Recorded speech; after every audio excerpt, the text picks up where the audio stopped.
Hey guys, welcome back to Careyberry. Today I will be quickly going over all the books I've read in September. It's been a busy month. Like, looking back on it, I'm like, how the hell did so much happen this month? Because I've finished off my master's dissertation, submitted it, got the grade back, started my PGCE, started at school, and it's just like, so much has happened. It's just been a really crazy month and I feel like I haven't got the chance to properly breathe. But when I have been reading. So I've read 7 books this month, which isn't as much compared to the last 2 months I've been reading, but I'm happy with it. Like, I didn't think I was going to get that much read, so I'm really pleased with that. I will be quickly going over them, and yeah, I think that the books that I read this month I did really enjoy, so that's really good. So first up we have 2 books, and if you watched my last wrap-up video you can probably guess what these are, because that was the first one was the last book I read last month, August? Was that August? Yeah, August.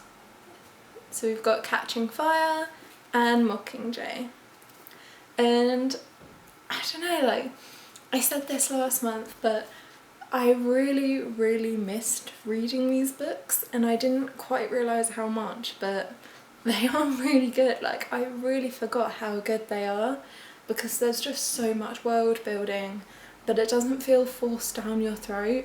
Like, it's just really well done. And recently I've been thinking a lot about them, and I've also been following Lily L and her thoughts on Twitter, and she did a really interesting thread where it was like, obviously a lot of the time people kind of put them down to the romances that are within them, so whether Katniss chose Peter or Gale, and Lily talks about how it's more that Gale and Peter represent theories of war. And it's just super interesting. Like, I'd really recommend going to her Twitter and looking at that thread.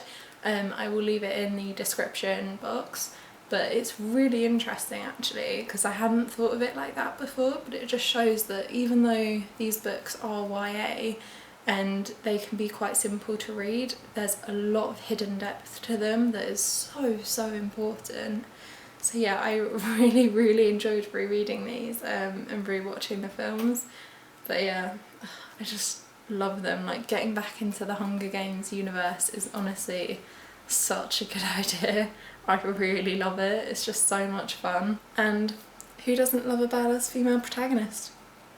Okay, so the next book I read this month was I honestly don't know how to categorise it.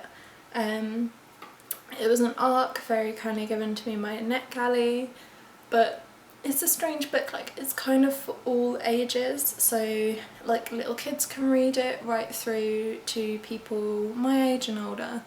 It's a really inclusive kind of fairy tale-esque story, and it's really lovely. It's called The Dragon of Venice by Minerva Kerwin, and it's a really good story. So The Dragon of Venice follows this knight, and they're all named after flowers in this story, kind of. And it follows this knight as he keeps going to the dragon that lives in nearby to the town, because the dragon keeps stealing things, and every time he does, the village are like, please can you go and get it back from the dragon. And it's just a really lovely story because the knight and the dragon kind of have this friendship because they communicate with each other and bargain with each other. And then one day the wife of a local woman goes missing, and obviously everyone immediately suspects the dragon, so the knight goes and he's like, please give her back, and then the dragon's like, I don't have her. And it's just this really cute story. Like, it's really inclusive. You've got trans characters, lesbian characters, ace characters. Like, it's just a really lovely story with a really good kind of moral message. of acceptance and like kind of found family-esque. But yeah, it's just really lovely. Like, I can imagine that this story is going to be so important to so many children as they grow up, and even people who are older who have missed themselves in these stories for years. But yeah, it's a really, really lovely story. It's a really quick read as well. I read it in a couple of hours. But yeah, I'd highly recommend this. The next book I read was also another ARC provided by Nick Kelly. This one doesn't have a cover page, but it is The Roommate, which I think has recently actually been published. But yeah, The Roommate is a story about a girl who moves to LA to be with this guy that she likes, but he doesn't necessarily like her back, but she's liked him for years. But as soon as she gets there, he says that he's leaving, he's going on tour with his band, and he's got a roommate so she won't be alone. Like, he's got this guy to rent out his room, and over the course of the story you find out that this guy is a porn star, and obviously the main character is very, like, I don't know how to say it, like uptight. She's quite like innocent in a way. So it's a really interesting story as she kind of comes to terms with it and slowly like develops a crush on him. But there are some really good messages in it, like about kind of stuff to do with sex work. So it's a really good book, but at the same time I didn't like the main character that much. Like, I just really didn't kind of get attached to her at all. Like, I really didn't expect that to be what this book was about. I just thought it'd be like roommates falling in love with each other, but I really didn't expect the other dimension. So it really took me by surprise, but it was really good. So yeah, a bit of a strange one. The main character isn't that great. I liked the side characters more, especially like the other women I thought were done better. But yeah, it's an interesting one. I'm not sure if I'd read it again. Like, it was good for what it was, but I don't think I'd read it again. And the end really annoyed me. Like, the last kind of bit of the book, I was just like, no, I don't like this. Because it just felt very like doing it for plot in some regards. Like, I don't want to spoil it, so I'm not going to say what happened, but it was just like, really? Would the characters do that? And then it was like everything got wrapped together at the end really nicely in a neat little bow, and I was like, it's not what would happen. But other than that, it was okay. Okay, the next book that I read this month featured in one of my vlogs, so if you go and check that out, I will link it below. But it was my adventure vlog in which I participated in the Tolkien along. So I started reading The Hobbit for that, and it really took me by surprise. I really enjoyed it, and like, not that I was expecting Tolkien's work to be like bad, because obviously it is such a good series that has just changed the game for fantasy, but I don't know what I expected of it, but it wasn't this. Like, this was really good. Obviously I have heard since that this is designed to be more of a children's book as compared to the rest of the book, because like the actual Lord of the Rings is one book, but most editions are separated into 3, and it's 3 films, so it's a trilogy, but it's not, because it's a book. Confusing. Anyway, I did really enjoy this.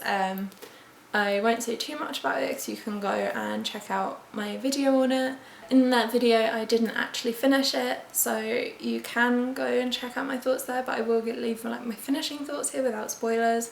So yeah, I didn't really know what to make of the end.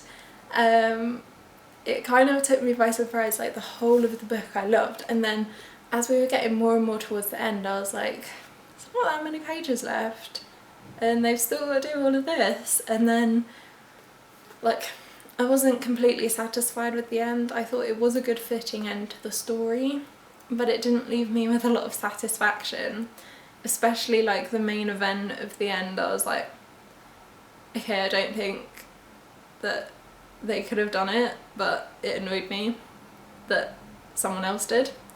Like, I mean, I'm trying not to spoil it, but it's really hard.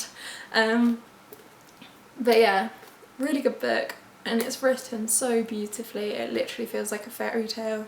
And as it stands, as I'm filming, I have just started the Fellowship of the Ring, and it's definitely different. It's definitely written differently, but it's not as awful as some people said it was.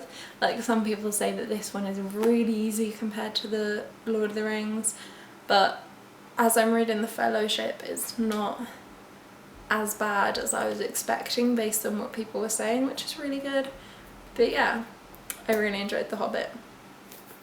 The next book I read has also featured in a video. So in my last video I based it off of the Great British Bake Off and Tweet Cute. So that's my first in the Books as Bake series, and I baked Tweet Cuties based off of this book, which I also really enjoyed. I won't say too much about it because obviously I did discuss it quite in depth in my last video, so go and check that out. But yeah, this was a really cute like YA romance, and I really enjoyed it when I first kind of started reading it. I really didn't think I'd get into it as much as I did, but I did really enjoy it. Like, at first the characters annoyed me a bit, but as we went on they actually really grew on me. Yeah, that was a really kind of good way to build the characters, I thought. Some aspects of it were unrealistic, but then again it is a YA romance, so it's not all gonna be realistic. But I did think that the portrayal of the teenagers and the family complexities and kind of tensions were dealt with really well. They were really realistic, and so were the resolutions in some ways. So yeah, I really enjoyed this, and I would highly recommend it. And it is a very floppy book, but I've noticed with floppy books, like, they don't quite fit their like covers because the like pages stick out. Like, I don't know if the camera really picks it up, but they stick out from the cover and it really bugs me. But I did really enjoy it. Okay, the next book I read was also an ARC very kindly given to me by NetGalley, and it was How Beautiful We Were by Mbolo Mabue. I really don't know if I'm saying that right, but I hope I am. If not, let me know how to say it in the comments. I did recently post a blog post about this book, and it's a very strange one, and it's written absolutely beautifully. Like, the writing is really gorgeous and emotive and like heart-wrenching. So How Beautiful We Were is set in the fictional village of Kasawa in Africa, and essentially the village is full of African people who are quite, like, they've got a lot of beliefs in the spirits, their ancestors, and I thought that was done incredibly well. It was really interesting to read about because you really get like this immersion into another culture.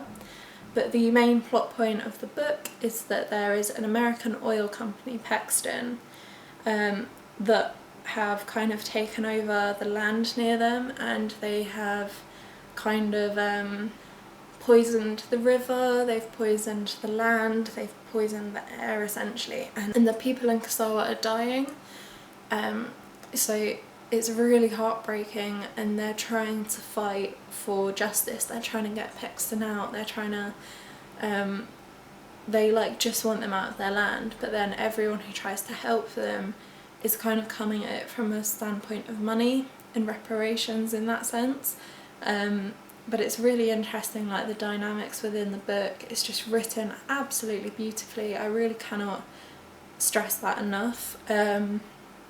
it is quite slow. One of the chapters was 56 minutes to read, so they are very long chapters and it's quite slow to read. I think it took me about 8 days, but it's really hard because it's so beautiful, but it is such a slow read, and luckily it didn't put me in a slump, but I think it definitely could have very easily, because it is a long book. I think it's a very important one and the message within it is incredibly important, but it's a very hard read, so I wouldn't recommend it to everyone.